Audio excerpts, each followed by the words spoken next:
এই পিতামাতা কত কষ্ট করে বাচ্চাকে মানুষ করেছেন, তো আপনি ধনী হলেই পিতামাতাকে সেবা করতে পারবেন না।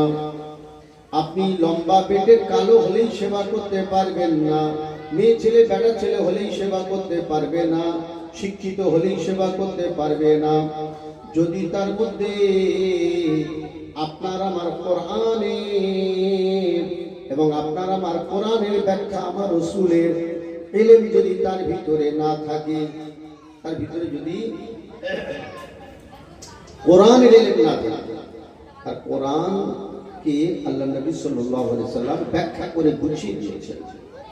যেমন আমি एग्जांपल বলছি, আল্লাহ পাক পরওয়ারদিগার বেনিয়াজ কোরআনে ঘোষণা দিয়েছেন, তোমরা লম্বা হও, বেটে হও, মোটা হও, সরু হও, মেয়ে ছেলে হও, বেটা ছেলে হও, ধনী হও, গরীব হও, শিক্ষিত হও, অশিক্ষিত হও, তোমাদের